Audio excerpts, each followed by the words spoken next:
Hi Nat5s, so we are still on Life on Earth and we are looking at abiotic and biotic factors and how that actually affects what can live where. Okay, so we start with biotics. Well, you kind of should recognise this because biology, living. So biotics is just living things. So grazing, disease, predation, food availability and competition. This food availability is biotic because food comes from photosynthesis to start with, which is from a plant, and then it's it's all food chains, so it's who eats who and so on. Okay, and grazing is obviously that's an animal that's doing the grazing, and disease, generally we're talking microbes here, but living things, and predation, that's an animal because that's hunting, and competition, well, that's definitely that's other individuals. So all of these are living things which are going to affect what can live in a particular place. So we're going to run through each one. So starting with grazing, and this is probably the one with the most bits in it. Okay, so here's textbook definition: to feed on growing grasses and herbage. So overgrazing, and this is quite obvious, if you overgraze you could totally wreck an area. So goats are completely notorious for this. They will eat anything, and so I mean if you look here you think, well, that's a very kind of scrabbly bit of ground, and if they take out all of those roots there and all of the plants, then this could be quite damaging. This land would be considered marginal, and by marginal we mean that it's close to the edge of changing to something else. So this looks pretty close to kind of desert. Okay, and desertification is basically changing something into a desert. Here we have a picture of a slightly more drastic, close to desert thing. But if you think about it, all of this bit here, the only reason this is soil and not just sand is because of the plant roots which are holding it on. So if you bring something in which starts damaging the plant roots, because they've cut off the bit of the plant that's doing the useful stuff, then you can get a desert. So this is probably the trickiest bit of this because you need to be able to deal with this graph. Okay, so if you take a graph and you plot increasing species diversity against increasing grazing intensity. So at the very beginning we've got no grazing. So you would expect, okay, I'm going to have a lot of species here. And then at the end we've got no grazing, or very high grazing, sorry. So we expect that we'll have knocked out most of our species. So I would expect this would be a kind of expected relationship. It doesn't look like it at all. It looks like that. So something is going on that is a bit different. So what's happening is at the low grazing, so down here, then basically whatever is there is taken over. So a small number of really aggressive species, and it's normally grasses, will take over. Nothing else really gets a chance because as soon as they start growing, they take up all the nutrients, they take up the space, and that's it. Okay, at the top end, where it's doing what we expect, it's gone down to nothing or close, much lower. That's exactly what you expect. The only things that survive are the really, really, really robust species, which I have to say we're back to some forms of grasses again normally. Okay, but in the middle, we've got this bump where actually, although I've increased grazing, it's actually increased diversity. So that one is because basically you're holding these guys, are problem ones, or ones that would take over, in check. So they're basically constantly getting cut off. So they're getting kind of nipped in the bud, well, in the blade, if it's grass. And that means that other things are getting a chance. They're just getting to grow in here. And so you get different species with moderate grazing. Okay, so this kind of relationship is not as simple as you would expect. So what we actually have is the potential to use grazing as a management. So there are businesses that are actually, and conservation charities, which are trying to use this as a way to protect some of our natural wildlife. Because there are areas around the coast, and obviously we've got a lot of coast, kind of rugged bits which are no longer farmed. You don't have people who've got like a few sheep that are being moved onto these land areas now. They're all fenced in.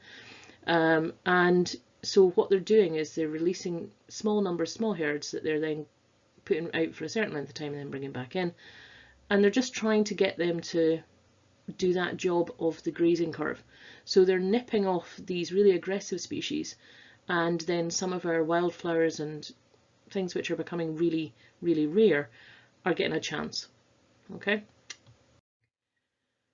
So if we look at a population, what we have here is our basic growth curve for a population. So going up the side, we've got the size of the population, so number, and time, and they generally follow this curve. Okay, we have 4 areas of this curve. At the start, it's slow. Okay, it's slow because your numbers are tiny. Okay, so if we start with a population of 2, double it, 4, 8, 16, 32, 64. These are still really small numbers. Imagine that up here we're looking at several million. So if we want to have millions up here and we're still using these numbers down here, then this looks really, really flat. It looks like it's doing virtually nothing. Okay, but once it gets up to a reasonable number, so say it gets up to, let's say 5,000, okay, suddenly it's now starting to go up here and go fast. Okay, this is an exponential curve we're now hitting, and it's doubling with a nice quick speed, and that's because they've got everything they need. There's nothing that's causing a problem. Okay, now you should have heard about this kind of term, exponential curves.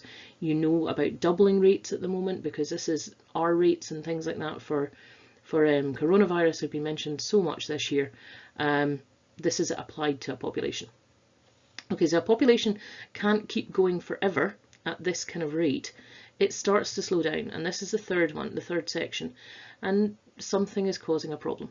Okay, and generally our 3 kind of that we put down for this one is disease, predation, and competition.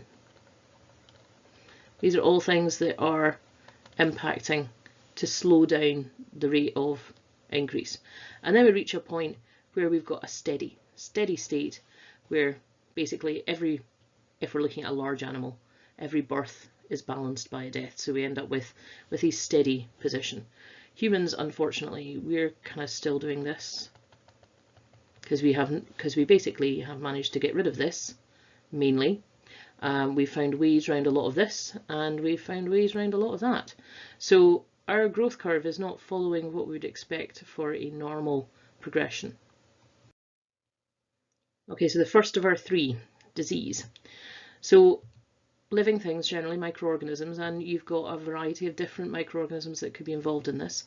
And obviously there's been an awful lot of talk about this recently. Okay, and it's really important that it's linked to population density. So how closely packed people are, the more easy it is to pass along, which is why you're constantly being told, for really good reason, that space matters. So if you can manage to distance yourself, then it means you're less likely to pass on disease. Predation is another one of our things that can limit a population, and they are really closely linked. There's a really close relationship between a predator population and a prey population. Okay, here's a graph. So ignore the fact it's a dodgy graph, because I should obviously have a scale in here. Okay, have a look at what it's showing you. So numbers first. So here's our gazelle, which is being hunted by the lion. Okay, so here is our prey, and here is our predator. And you can see straight off, the gazelle has much higher numbers than the lions get up to. Okay, and then look for when things happen. So here's what you have to consider. Okay, so start with the gazelle. So the gazelle numbers are low, and then they start to increase as you would expect with a normal population curve. So they're increasing, and that's all grand. Okay, now as they increase, that means there's more food for the lions. So that means the lions can start to increase, but there's a lag behind the gazelle. Okay, but as the lions get up, now we've got a high number of lions. That means they're eating more and more of the gazelle, so the gazelle numbers start to drop down. Now when the gazelle numbers have dropped down, now the lions have nothing to eat, so the lions die off, and you now get less lions. Now that you've got less lions, the gazelle numbers recover and they go up, and now that I've got lots of gazelles, the lion numbers increase, and then we do the same thing again. So the lions eat more of the gazelles, the gazelle numbers go down. Because there's now less food, the lion numbers go down. So they're really closely linked. They basically do the same thing that you have inside your body to keep particular levels. This is almost a form of negative feedback. They are they're kind of looking after the numbers in the same way. So the prey numbers go up and down, but they only end up, if you zoomed out on this one, you would say, well, the averages, they're sitting in a kind of straight line, and the lions are on a straight line as well, just lower. Okay. And our last biotic is food availability. So what we're really saying there is how much food have you got available from producers. Okay. And if you feed on something else as a consumer, that still came from a producer. So if there's not enough food, some of them die out, whole species might eventually go. This is a rather depressing data set that was produced. This is a food security risk that was calculated in 2013. So this is to do with just humans, but food security for humans across quite a lot of different countries. They looked at 197, and they considered things like the economics, if you had good transport, what you could actually grow. And you'll notice that we have some really extremely high risk areas in Africa. You've got some over in the Middle East here. And this is huge numbers of people, vast numbers of people, more in the ones that are in high risk than you have in the ones that are in low. And finally, from a biotics point of view, competition. Okay, now that's going to be dealt with a little bit further on as well, but it's this idea. If you have any two organisms that need the same resource and there's not enough of it, so it has to be limited, then there'll be competition.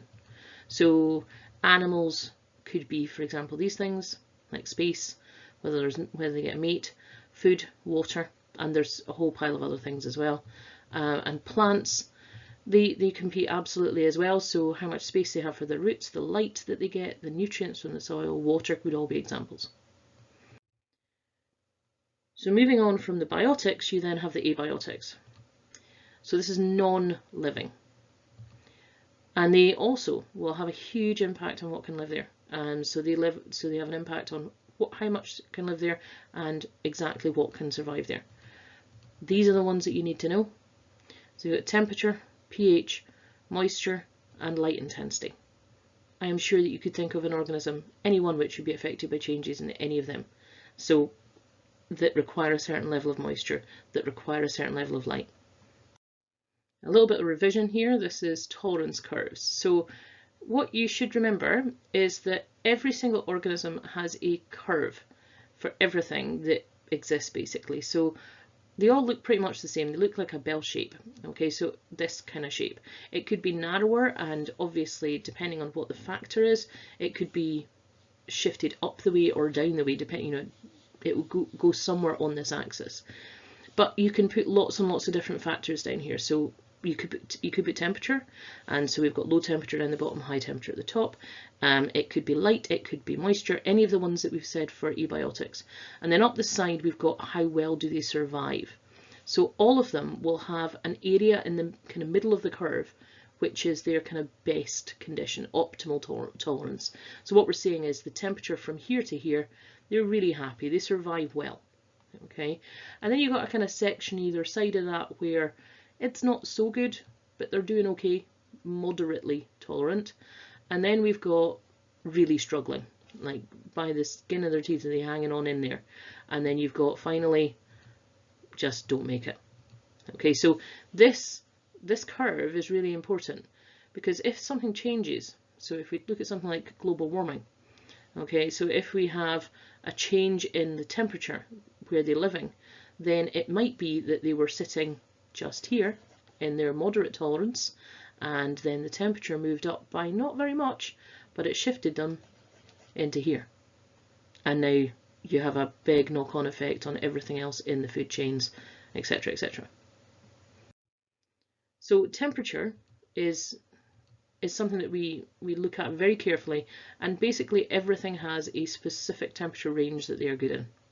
And if you go outside that range, you're not going to do particularly well. And it's mainly because of enzymes. So all of our enzymes, and you should know the curve for this one from the cells section. It's an asymmetric curve. That's a slightly dodgy diagram of an asymmetric curve, but you know what I mean. Okay, so if this is the temperature going up the side, and this is your enzyme activity going along here. Sorry, this one is obviously along and this one's up the side.